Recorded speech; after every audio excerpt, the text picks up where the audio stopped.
Welcome to the Moth podcast. I'm Tiq Milan, writer, journalist, leadership coach, Moth Storyteller, and your host for this episode.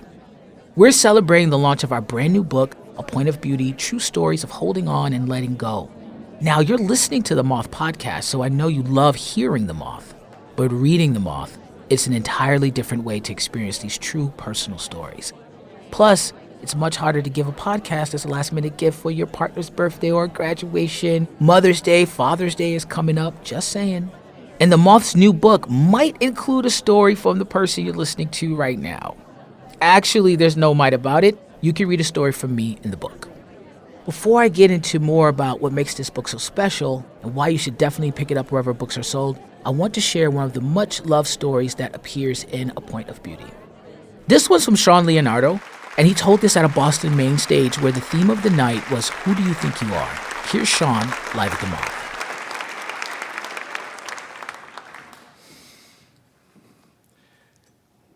In 2010, I'm standing in this grimy little gym in Oaxaca, Mexico, finally watching La Lucha Libre. And now for those of you that don't know what that is, La Lucha is the arts of Mexican wrestling. The pageantry and acrobatics are second to none. And while the storylines and narratives of good versus evil would feel familiar to you, there's a special magic to La Lucha because in Mexican culture it is sacred. Now, I've always had a fascination with La Lucha ever since watching it on the TV with my dad. And it's always been so spectacular, but those warriors were so foreign to me in their mask and regalia flipping every which way. But I would learn later that those same warriors were your everyday teachers, taxi drivers, office workers. But in the ring, when that mask came on, they were gods. And as a scrawny kid from some insignificant neighborhood in Queens, New York City, I wanted to feel that. I wanted to know what it meant to be a hero. And so now standing there, I was in complete awe. So much so that I wait for hours after the event just to approach a promoter and ask if I might start training with the local luchadores. Now, two important things to note. I'm not Mexican. Yes, I'm Latino, but I'm from Queens. Maybe more importantly, at the time, I had zero wrestling experience. But I may have fibbed just a little bit and told the promoter that I was a wrestler back home in the United States. Whatever it was, he goes backstage, comes back with a little piece of paper with an address scribbled all over it and says, "Show up here Friday." He didn't say when. Just show up here Friday. So I did, but 5 hours too early. But I waited, and I waited. Then after a while, in comes the trainer, and it is the legendary Rigo Cisneros from Nacho Libre fame. I lose it. And he comes up to me silently, sizes me up, and in the quietest voice goes, "Hop in the ring." And the ring is an iron frame with plywood on top, some sprinklings of rubber, and an old vinyl billboard securing it down. Not the bouncy thing y'all are imagining. The wrestlers were amateurs twice my size. And everything I did was clumsy and tense. And so they saw that and decided to deliver the punishment just to see if I would come back the next day. And so the slaps to the chest started stinging that much more, the body slams a little more vicious, and the blows, the falls or bumps as we call it in wrestling, that much more aggressive for me than anyone else in the ring. But I came back. And I kept coming back because where I'm from, giving up is not in the cards. And after 3 months of training, I'm finally granted my first match. And because of my hard work and likely the novelty of an American luchador, I am slated in as the sub-main event. Now, to be clear, that is not the main event. I'm still the warm-up act. And the night comes, and it's the same rickety ring in some makeshift arena with folding chairs, but the lights and the mariachi music is blaring, and it feels glorious.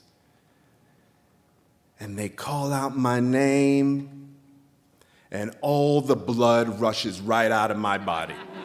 It all becomes a blur. But I pull myself together, I get pumped, and I step out in all white and gold, the knight in shining armor with a 14-foot velvet cape. I hit that ring, and I'm looking good. And then I get my ass kicked. I lose that match bad. And so I go backstage, beaten, battered, but at least it's all over. And Rico Cisneros, the trainer, comes over and says, go back in the ring, get the crowd pumping, and go save the good guys. And I said, what the hell are you talking about? But I panic, I run out there, I do what I'm told, only to get annihilated again. By the end of the event, there are 3 bad guys, rudos as we call them, one pinning my shoulders down onto the mat, the other kicking me repeatedly, and the third unmasks me. The ultimate embarrassment in Mexican wrestling. And so I leave with a mixture of emotions. I'm embarrassed, I'm defeated. But despite the beating, I feel like I achieved something amazing. I had become a Mexican wrestler, for Christ's sake. I had lived out a childhood fantasy. But I decided, enough fun, the adventure was over, time to go home. So I'm back in my little ass apartment in Queens when I get a phone call a month later from a promoter asking me if I would consider wrestling the welterweight champion of the world. So it seems this American luchador had caused quite a stir, and the audiences were still talking about this guy. So it was meant to be set as a special event for the 75th anniversary of the largest Mexican wrestling promotion in the world, and staged at the National Museum of Mexico City, which is literally a palace. How could I say no? I'm terrified. But I had to see how far I could take this thing, so I accept. My opponent, the welterweight champion of the world, his name was Sangre Azteca, Aztec in blood. I failed to mention that my wrestling name was El Conquistador,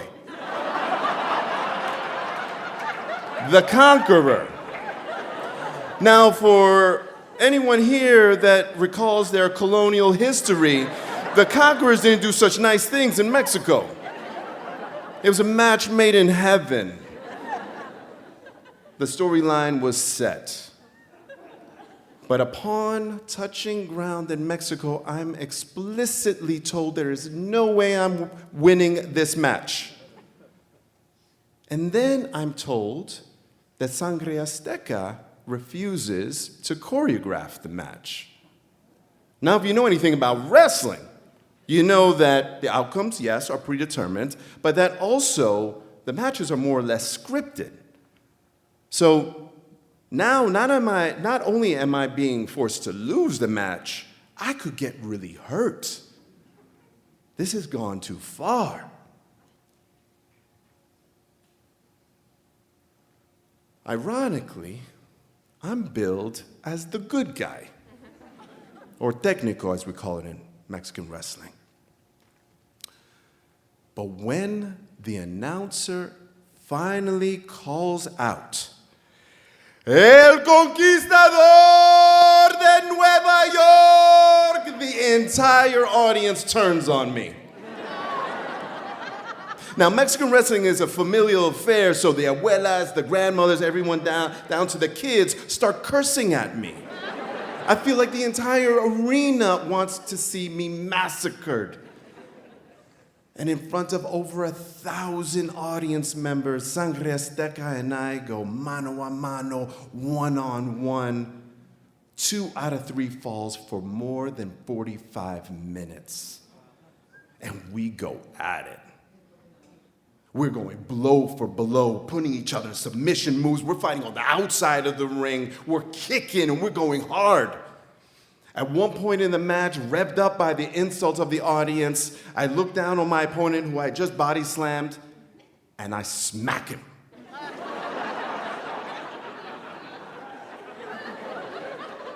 This was a terrible mistake. All of a sudden, the chops started stinging that much more, the punches and kicks a little heavier, and things are going a little too far. But we go at it, and I stay in there. And for the climax of the match, I climb up to the top rope to finish him off with a high-flying maneuver, and it's just like I imagined as a kid. It's magical. And I'm soaring through the air, only to get caught off midair with a drop kick to the chest. And he pins me for the 1, 2, 3. I lose again. And I'm leaving the ring, confused, beaten, and a swarm of kids surround me, asking me for autographs, embracing me, taking photos, and it's bizarre. And I bend down to greet a few kids, and I feel this little pat on my shoulder, and a little boy says in my ear, "Si se puede." Yes, you can. And I'm beaten. And this kid wants to believe that this character should keep fighting. And so I do. I take that childhood fantasy and I turn it into an 8-year career as El Conquistador.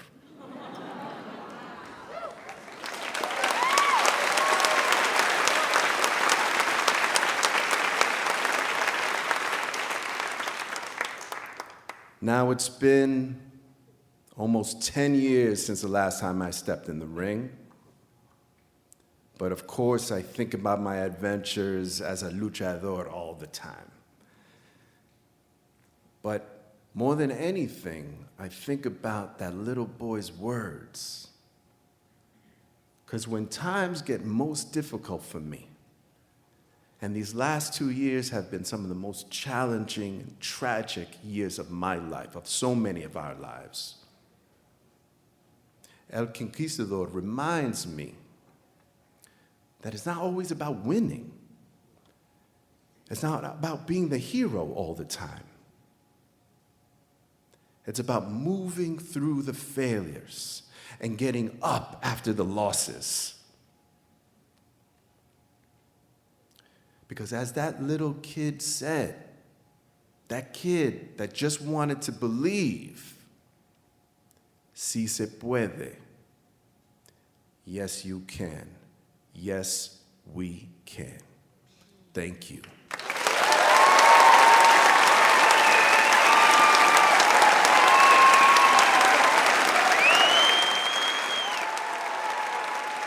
That was Shaun Leonardo. Shaun is a Brooklyn-based artist from Queens, New York. His work has been featured at the Guggenheim Museum, the High Line, New Museum, Mass MoCA, and the Bronx Museum, with his first major public art commission premiering at FDR 4 Freedom State Park in 2022. Shaun lives and works in Brooklyn with his wife and 2 daughters. You can find Shaun's story, along with many other favorite Moth main stage stories through the years, in our new book, A Point of Beauty, True Stories of Holding On and Letting Go. We have a link to where you can purchase it included in the show description. It's so cool that a story can go from a phone line to the stage to the page. And yes, I said phone line. Shaun actually pitched us this story in 2020 through the Moth's pitch line. Here's a little bit of that tape. And day in and day out, I was embarrassed, punished physically and psychologically, and once even reprimanded for revealing my identity. But I learned the sanctity of the mask and just kept coming back. We receive hundreds of these story pitches each month. Here's another pitch from Maniza Nakvi, one that's pretty special to the book itself. 4 years ago, in December 2016, I was sitting in my office at the World Bank in Washington, D.C., staring at my computer screen and feeling quite helpless. Then a news item popped up on my screen, a posting which said that one of the oldest bookshops in Karachi, Pioneer Book House, circa 1945, was about to close down. I read the article. In it, there was a photograph of the facade of the bookshop. I don't know what happened to me, but the photograph really pulled me in. I said to myself, this I can do. Maniza's main stage story, also included in the book, is actually where we get the title, A Point of Beauty. And there's so many other wonderful stories in the book. Remember how I said I had a story in the book? Well, here's a taste. I was my mother's fourth daughter. And when I was 15, I sat my mother down and I said, Mommy, I got something to tell you. And she said, oh, shit. And I said, Mom, I'm gay. Now, she was shocked, but she became my fiercest ally. And when I moved to New York City, we talked daily. And one day she called me and she said, Tiqaboo, why you got to be so mannish? Why can't you be a soft butch like Ellen DeGeneres? Now, as a transgender person, what we know is that we may lose everybody that we thought loved us. And I was scared that I was going to lose her. But a few days before I was to have my top surgery, I called my mother and I said, Mommy, I am having a double mastectomy and chest reconstruction. I'm a man. If you'd like to read the full story, pick up A Point of Beauty, True Stories of Holding On and Letting Go, wherever you get your books.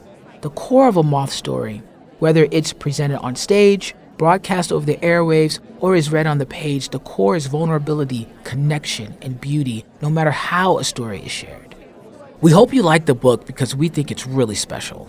Plus, as I mentioned, the Moth book makes a thoughtful gift for your loved ones this spring. So much easier than a podcast. How would you even wrap a podcast? That's it for this episode. From all of us here at The Moth, we hope you have a story-filled week. One final reminder, the Moth's new book, A Point of Beauty, True Stories of Holding On and Letting Go, is out on March 19th, wherever you get your books. We'll have a link to where you can purchase it in the show description. Tiq Milan has been an advocate in the LGBTQ community for over a decade. He is also a writer and consultant who carved a niche for himself as a media advocate and one of the leading voices for transgender equality. This episode of the Moth Podcast was produced by Sarah Austin Jeunesse, Sarah Jane Johnson, and me, Mark Solinger.